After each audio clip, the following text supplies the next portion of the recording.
999ers risk their lives every day keeping us safe. You're putting yourself out there to help other people at their most precious time of need.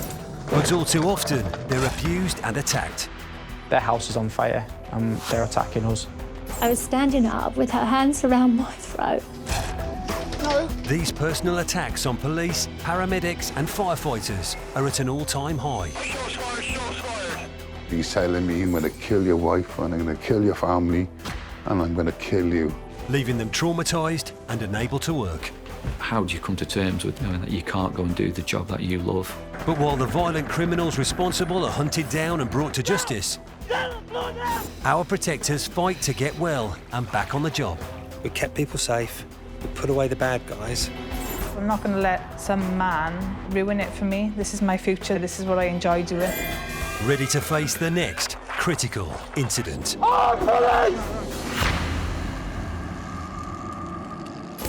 Coming up, Kent police officers risk their lives to rescue a man clinging onto a cliff face. We realised the danger of the situation and the fact that he could fall to his death.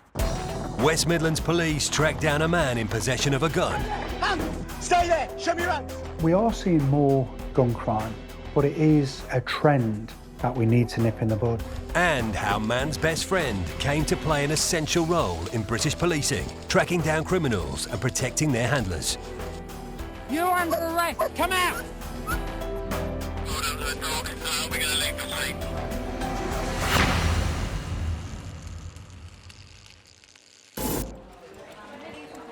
Can all officers start making to the general location, please, to assist with this officer in need? The role of a police response officer is varied and unpredictable. Often, when other agencies are unable to respond, the police are called upon to fill the vacuum.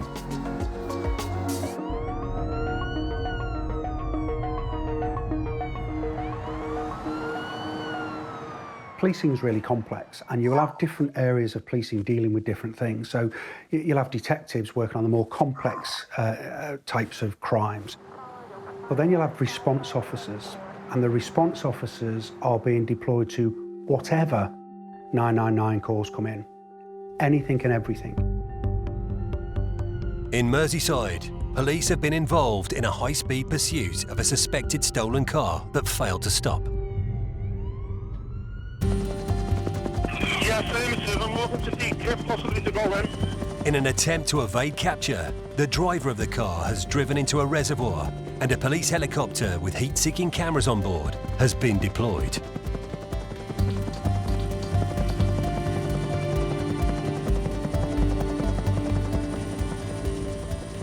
Well, just for your info, he's trying to get himself off the driver's window now. As the car begins to sink, the man is seen waving frantically, appealing for help.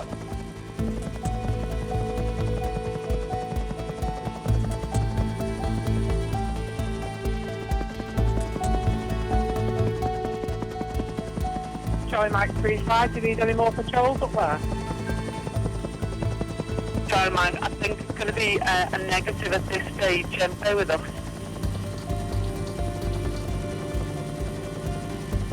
Trying to get out of this, just making things easier for him if you can see what he's doing.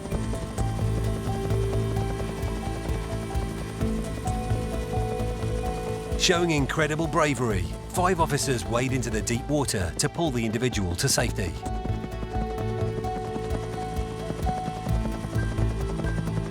With the vehicle almost fully submerged, the man has to be rescued through the rear hatch.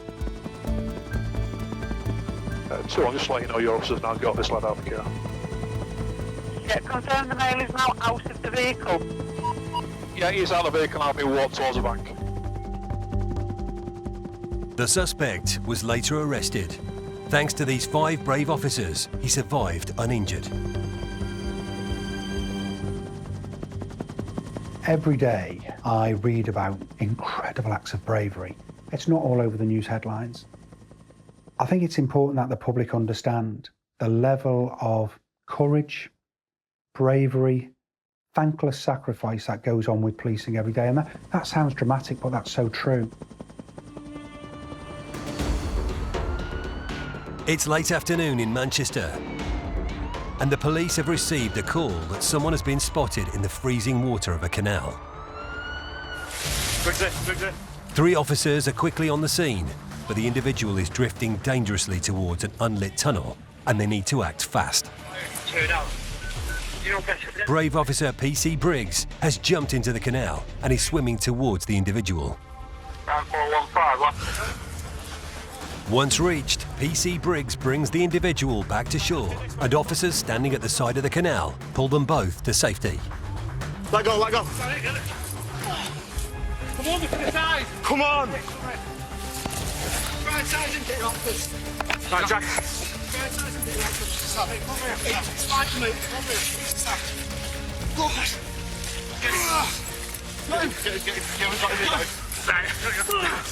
The individual was treated by paramedics before being transferred to hospital to receive further treatment. Come on, mate.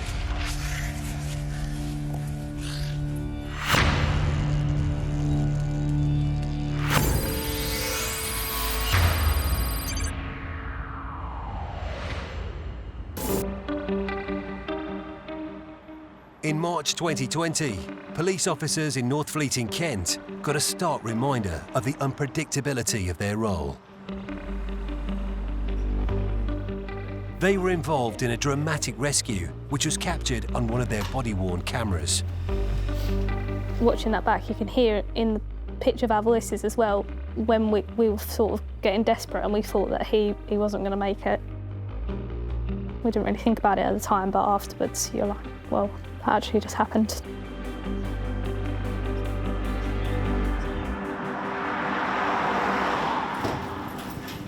PC Jodie Tubby has been a frontline police officer with Kent Police for over 5 years. On that particular day, I was on routine patrol, so I started my shift at 3 p.m. in the afternoon. Also on duty that day were PCs Dave Gillen and Matt Smith.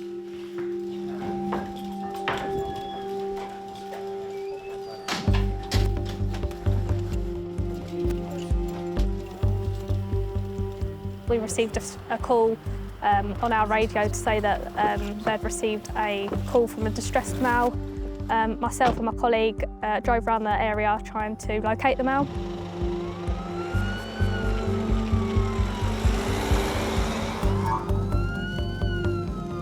We were aware that he had a high visibility jacket on, which made it slightly easier to try and find him.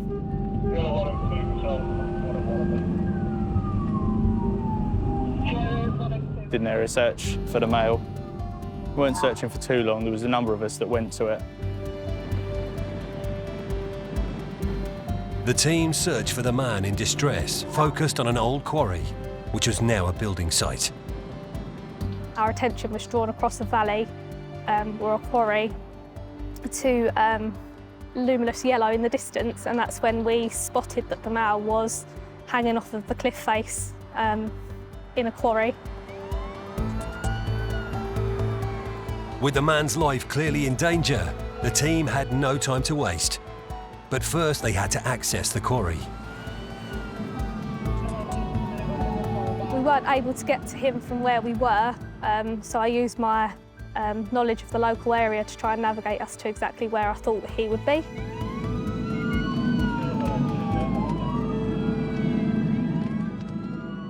When we got to the location where we identified the male was, we went down a small alleyway between a couple of houses and then through an overgrown area at the back of the houses, and then had to climb over a wall.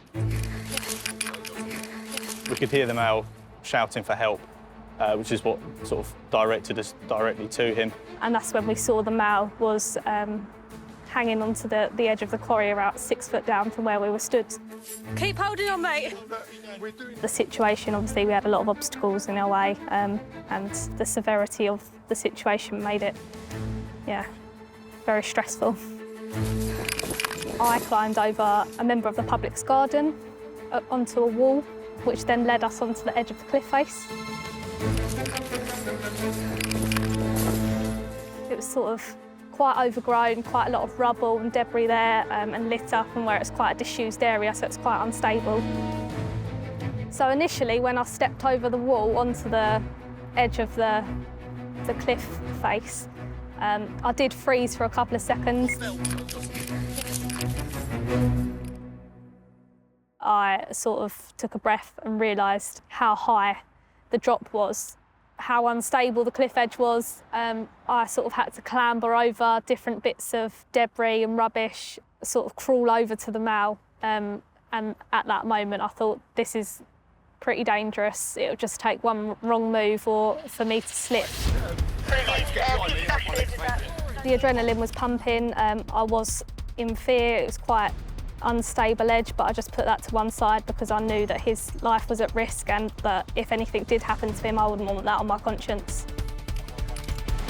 I didn't think about the height or falling or anything myself at the time, but looking back on it, it was a fair height, and we were very close to the edge, but didn't realise that at the time. Hold on, mate. When I looked over, when we first got there, the male was clinging onto the wire that holds the rocks in place. And down below him was quite a lot of like building rubbish, quite a lot of debris and that down there from the site.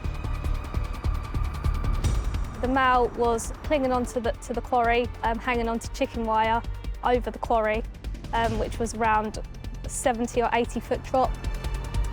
It was a building site below him, so it was gravelly, hard concrete. We realised the danger of the situation and the fact that he could fall to his death. So I was trying not to rush and make any rash decisions because I needed to be calm. At the same time, I was trying to update the control room to let them know what was happening so that I could get additional resources en route, so to get Kent Fire and Rescue en route, because I knew that that was time critical and I didn't have any time to waste. Back at base, Inspector Jamie Little was in constant radio contact, providing support and advice for his colleagues. I became aware from the radio message of the incident taking place, and I could hear over the radio what the officers were doing. There was no time for the fire brigade to arrive. There was no time for the ambulance service to arrive.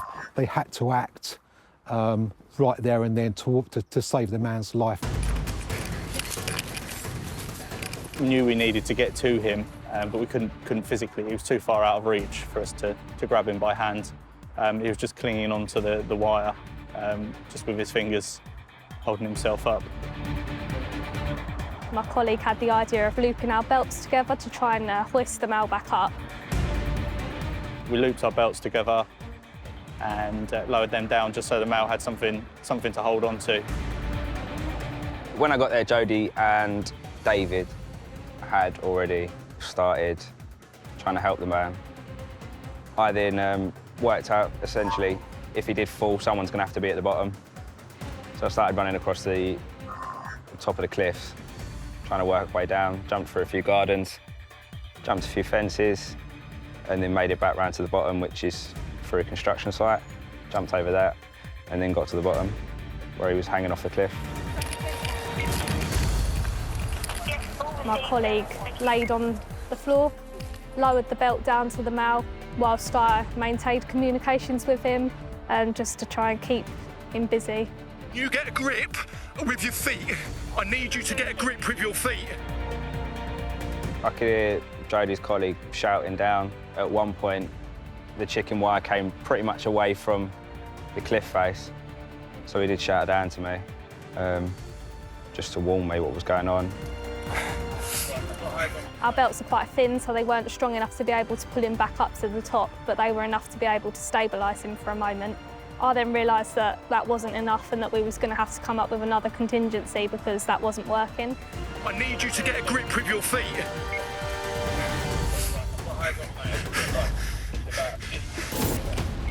Later, the team come up with a new plan to try and save the man's life.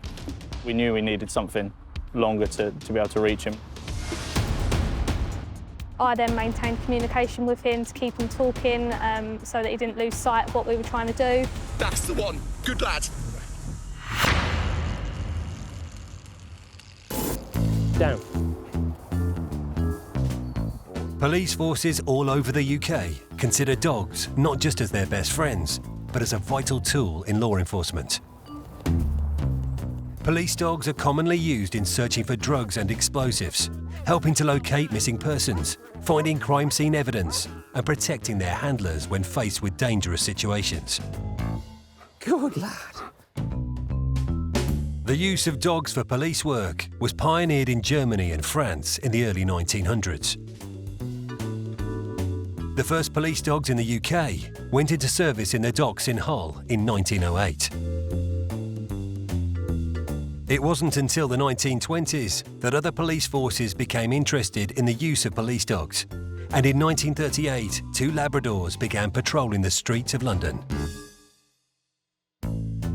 After World War II, the training of police dogs became professionalised, and by 1960, British Transport Police had up to 75 dogs in use.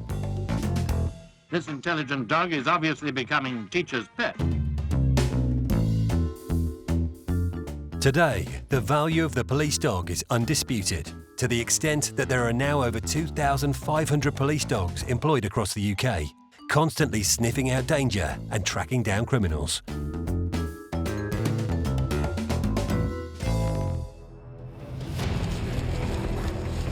This footage shows just how effective the police dog can be. Police dogs are trained to pick up the scent of suspects from their last known location. The dogs are taught to eliminate other scents and track the criminal. In this instance, the police dog, called Blue, is tracking down a man who is wanted for several motoring offences. It soon becomes apparent that Blue is on the right track. Zulu Delta 44. Mal was dumped a black jacket in the bushes. Good boy. Come on. Where is he? Where is he? Don't let me down. Substation on it. The dog aim is crossing the road directly opposite there. Crossing a busy road, it's not long before Blue has tracked down his target. Right, police officer with the dog! I want to see your hands now! Get up out the bushes! You're under arrest! Come out! If the helicopter is a dog, you're not going anywhere. All right? Come to me! Come to me! The offender has no escape and eventually emerges from the bushes. Come towards me! 4-4 is coming into the field with me. I need officers with me. One arrested. Okay, that's fine. Stop there and stay there. After a search lasting around an hour and covering 2 miles of countryside, it's mission accomplished for Blue. 4-4, male detained in cuffs. Good boy. Male detained in cuffs, all safe for that. Good boy. Impact 1-4, well done to the dog. We're going to leave the scene. The offender was convicted of 6 motoring offences. He was sentenced to 2 years in prison and disqualified from driving for 3 years.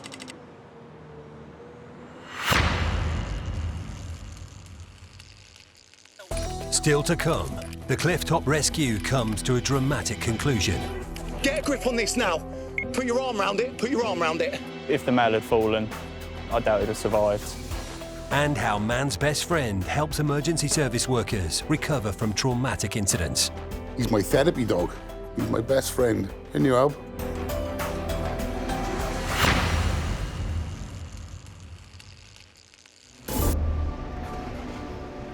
Police officers have become accustomed to facing a variety of threats. But one of their worst fears is encountering an armed criminal, particularly if there is a gun present. I think the use of firearms is always in a police officer's mind. You know, we've seen cases where officers have been murdered through the use of firearms, so it's always there. The criminal element who have weapons to commit crime, the risk is always there. Over the past 5 years, offences involving a firearm increased by 27%, and last year there were more than 9,700 crimes involving firearms in England and Wales. Policing itself and the National Crime Agency are all over this. We've made some big seizures of guns and weapons over recent months, and more work is going into that. And the consequences of having a firearm is quite severe.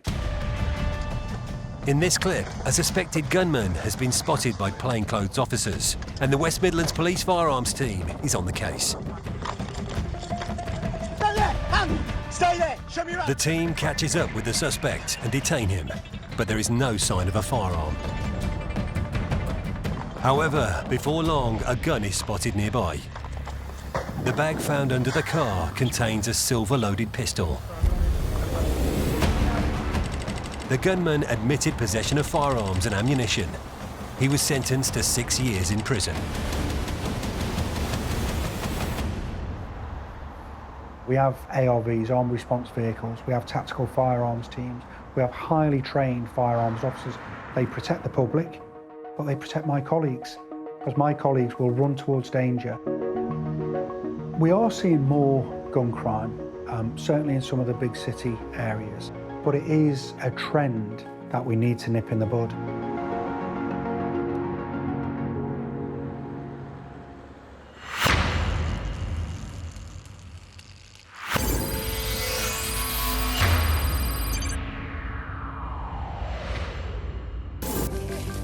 Back in Kent, a team of police officers are attempting a highly dangerous rescue of a man clinging onto a cliff face in an old quarry. Keep holding on, mate. We're doing everything we can, mate. You hold on. Hold on. I've got belts. So far, they've had to improvise by using their belts to stop the man from falling. Our belts are quite thin, so they weren't strong enough to be able to pull him back up to the top. I then realised that that wasn't enough and that we was going to have to come up with another contingency because that wasn't working. We knew we needed something longer to be able to reach him. Luckily, a resident nearby brought out a rope. Right, wait, I've got some rope. So I took that rope and looped it round a tree to make sure it was secure, and then handed it down to my colleague, who then told them how to grab hold of it. I then maintained communication with him to keep him talking, so that he didn't lose sight of what we were trying to do, and just to try and keep him calm whilst my colleague continued to try and pull him up. Get a grip on this now. Put your arm round it. Put your arm round it. That's the one. Good lad. Good lad. I've got, mate. I've got the rope. No, hold the rope. Wrap your arm round that rope. You get him. I've got the rope. Keep going. Don't let... Keep going. Come on. Someone get hold of me. Someone get hold of me.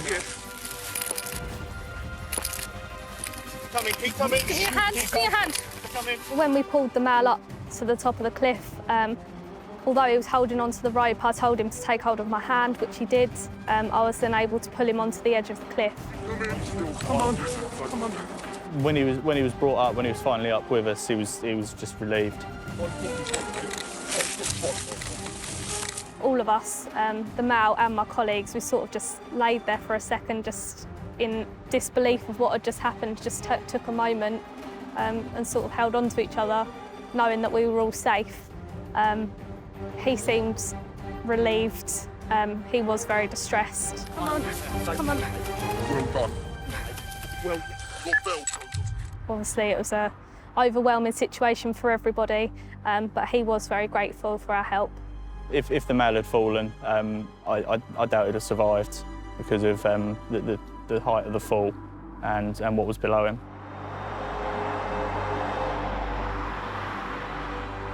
Back in North Kent Police Station, the professionalism and bravery of the officers involved in this rescue has not escaped the attention of their superiors.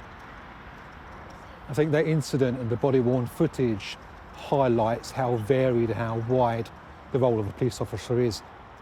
Fills me with pride to have those officers. They do their work. That wasn't an isolated incident, although the gravity of the incident doesn't happen every day. But those officers are going out there doing a variety of incidents, protecting the public every day, and I can trust them. I've got complete trust in what they do. I don't need to check their work. I know they're gonna perform for me and for Kent Police.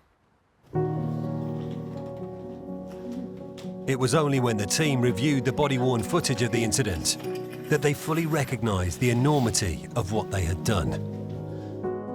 When I watched the footage back, I was just proud of myself and my colleagues about how well we worked together without each of us doing those jobs, we wouldn't have been able to do the same thing or have the same outcome. Each of us was vital in our roles there.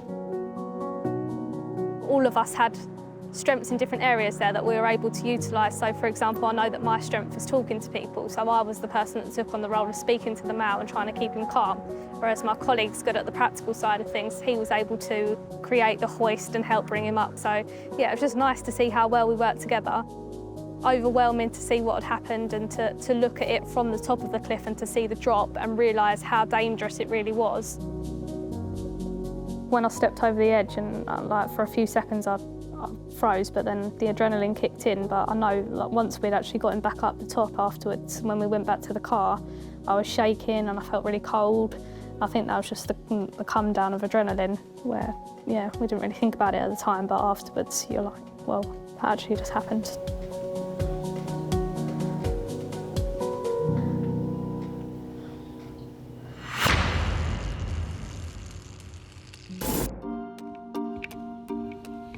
It's not just humans that emergency service workers get called to rescue. In this footage, Shropshire Fire and Rescue Service has been called to assist a horse that has fallen into a trench. The horse, called Jeannie, has been sedated by a vet while the firefighters work alongside animal rescue volunteers to try and rescue her. Just watch. A harness is placed around the horse's body, and when the team is confident that everything is secure, a crane is deployed to hoist Jeannie out of the trench.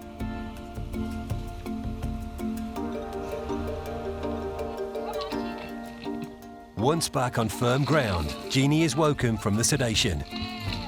And though a little bruised and unsteady on her feet, she seems remarkably calm after this traumatic experience.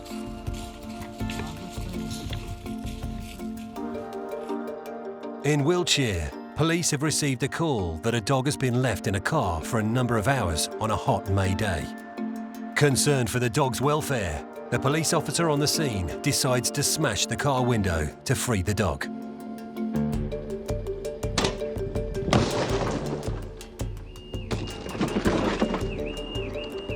Hello, buddy. Oh, I know. Come on. On this particular day, it was 21 degrees Celsius, but the temperature inside the car was in excess of 40 degrees. Although this time the dog survived unharmed, the owner was traced, advised about animal welfare, and agreed to donate £50 to charity. Police confirmed that the owner was very remorseful, and they had no other concerns about the dog.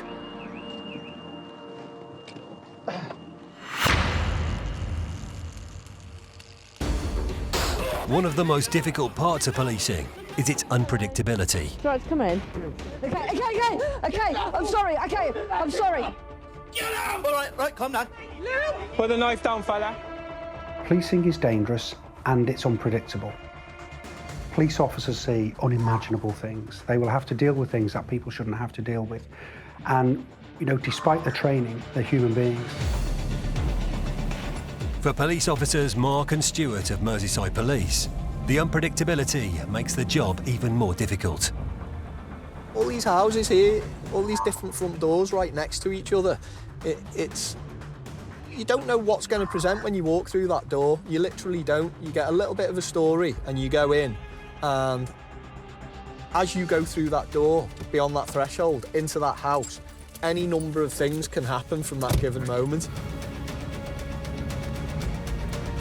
Police officers, very often now, they'll go to a traumatic incident, and I could give you a whole list of, you know, child deaths, hangings, suicides, the most horrific of things that you could be exposed to. That's been recognised now, and there's some really good work to try and recover that. But a lot of damage has been done.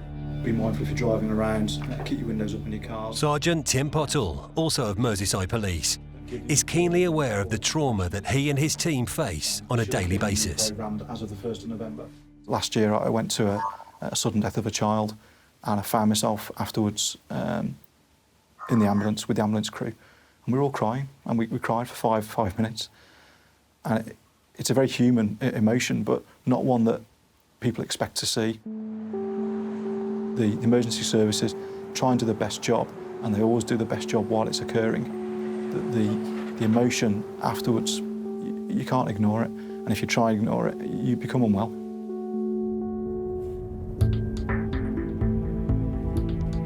Up until recently, we hadn't really acknowledged the psychological impact that policing can have on people.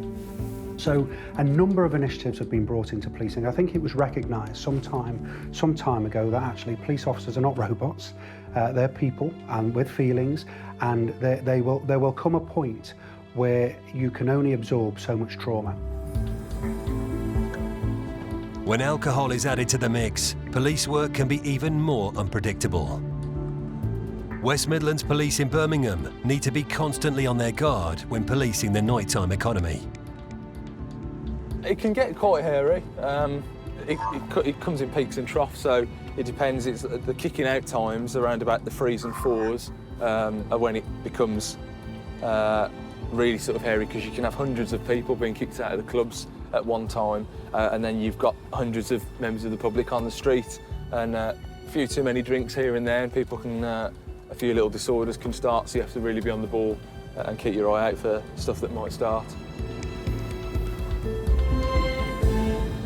You have to be really careful about what's going on in the background, so you have to be aware of where your colleagues are and who's where and what they're doing and what they're dealing with, because any job, no matter how small, if they're dealing with, you know, some drunk female or something, for example, if it's so, you know, if she wishes, she could turn and she could end up striking an officer, and then you might have a mass disorder, because that might be a relation to somebody who's nearby, or you just don't know. From job to job, you've just got to expect the unexpected, really.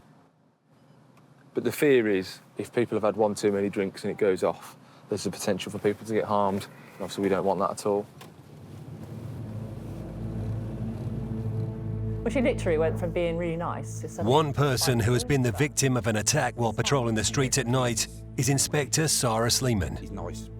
It's Saturday night, and Sarah and her team of officers are preparing to go out on patrol. That female on there was terrible last week. She had to be held. She was still being held down at 5 o'clock. Policing the nighttime economy is unnerving for Sarah because of a horrific attack she suffered in 2015. Because the person who attacked me from behind, I'm very nervous if people come up from behind me, so if anyone does, I have to sort of turn around and speak to them and make sure they're just going to pass me by rather than, you know, knock me in the head again. I obviously think back to that incident and what could happen, so I'm more wary of people, and I act differently now to how I used to. I'm sort of aware that how quickly things can change, because it can go from being, you know, just stood out there to being unconscious on the floor within seconds. Sarah's ordeal began when she was investigating a disturbance outside a nightclub. The incident was picked up on CCTV. As I was walking away, one of the males hit me in the side of the head. And then the next moment I woke up and I was on the floor.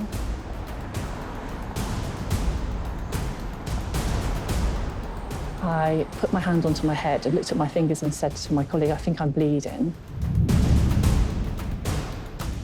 And then she was panicking, and that was making me get more and more panicked. Sarah was rushed to hospital, where doctors discovered a serious head injury. They found a cut on my head, and I had it glued because it was like a moon shape. So it was all the way down to my skull, but it was in a moon shape, so they were able to stick it back down. Since after the event, I learned that he had a mobile phone in his hand. He came up behind me and, like, from the side and hit my head with it in his hands. The offender was convicted of actual bodily harm. He was sentenced to 9 months in prison, suspended for 18 months.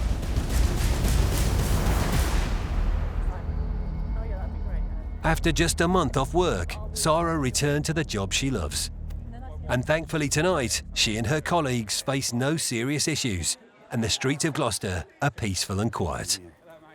Yeah, it's been good. The people out are really friendly, and we've been speaking to people from students to people celebrating their 50th birthday. So it's, you know, it's a diverse of people out tonight. So it's just been really good and really good fun. So really enjoyed it. When I speak to officers who've been so badly injured, attacked violently, who thought they were going to die, And they were saying, oh, I don't want any fuss. I was doing my job. You don't join the job to be a millionaire, far from it. You join the job to make a difference. They keep people safe, they save lives, they prevent crime, and, you know, that's something to be proud of.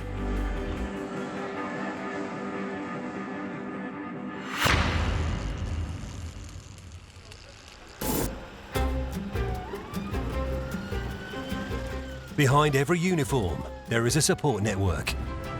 And sometimes this comes in the form of a four-legged friend.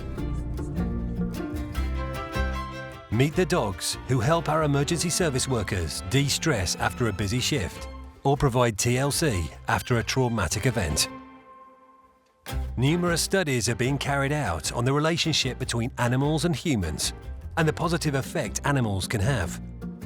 Studies show that just petting animals can raise the levels of the hormones oxytocin, serotonin, and dopamine, which play a part in improving mood.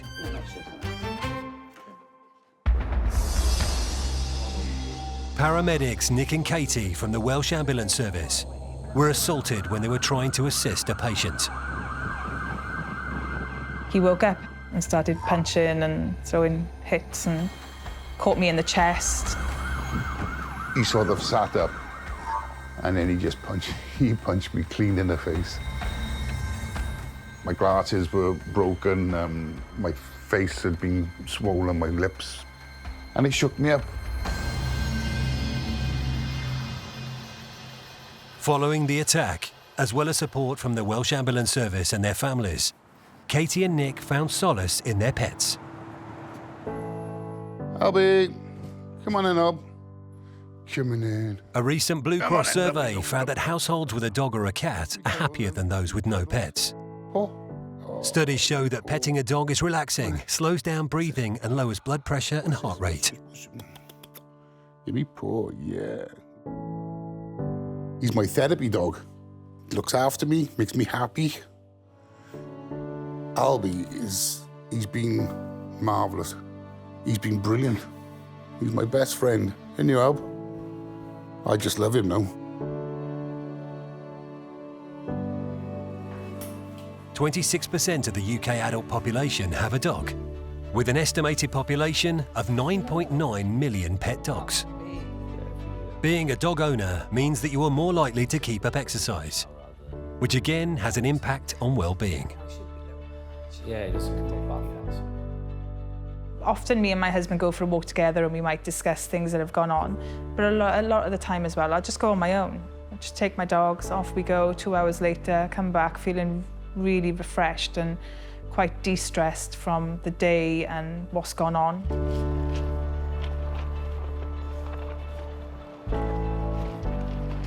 Makes me feel so much better just being able to walk it off. Walk it away, think, put it all into perspective, put it all away and move on.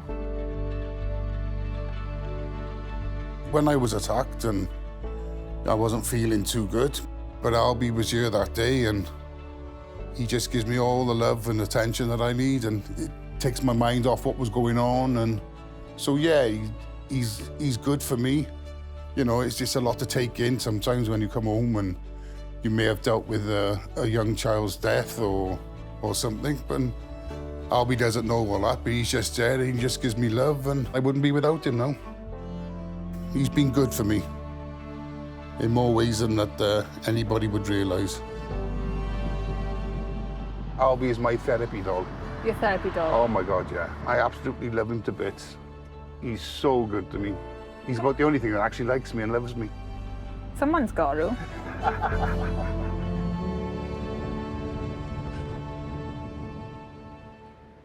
Former police officer Simon Mudge was diagnosed with complex PTSD after suffering several attacks, culminating in a brutal attack at a music festival in 2003. I'd had several times in the job where I'd been assaulted quite badly, and I've always thought I'll come out the other end of it, but on that day, I thought that was it. I thought my 9 lives had run out. Pets are linked to lots of physical health benefits, such as lowering blood pressure and improved recovery from heart surgery. But most importantly for Simon, they are also linked to improving mental health. It's probably only been the last 6 months that he's sort of turned a corner there and realised that actually he's got a life and he's got a purpose that isn't just being a police officer. His moods go from being really, really low to feeling okay and sort of really happy because he's with the girls or we're out doing something or, you know, even walking the dog. Simon's dog Monty has been a major part of his recovery. Monty really is a therapy dog for me. There's nothing better than when you're having a bad day, sitting there in front of the TV, just watching a film with him on your lap. I say, normally stay still and for a couple of hours and goes to sleep. Leaving the house can be challenging for Simon due to his PTSD. But Monty's always there to provide encouragement. Monty helps me get out of the house every day. It's a routine that I can get in, taking him out for a walk, and stops me sort of getting trapped in the four walls of the house. He's been such a great help to me. I find that I can relax better with him around. He knows when I'm having a bad day, and he'll sit there and just go to sleep on my lap, and there's nothing better than stroking a pet to calm you down. Monty means the world to me, he really does.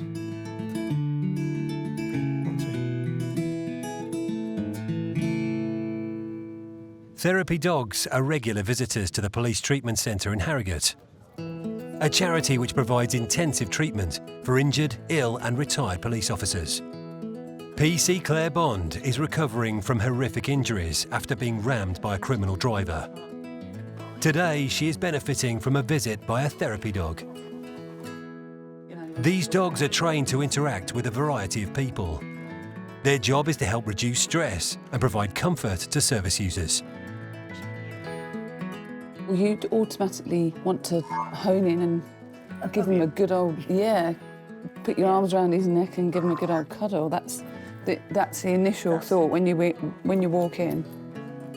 And then the kindness that you see in his face. He's just started doing this. Okay. This is his first official visit. Is it really? Yes. Oh, excellent. He's only very young, but he's doing very well. He's learning. And, I know he's got a lovely temperament. So, you know, after a while, what the temperament's like. But we socialise him a lot to go out and into town and things like that to meet other people and dogs. Yeah. And you get an idea from the word go if they're going to be all right to do this. Yeah. They're very de-stressing. You can't argue with a dog and they give you unconditional love. Yeah. You don't have to have anything to say. You just sit here and cuddle, yeah. Yes. Yeah. Yes, you can. Yes, you're a good boy.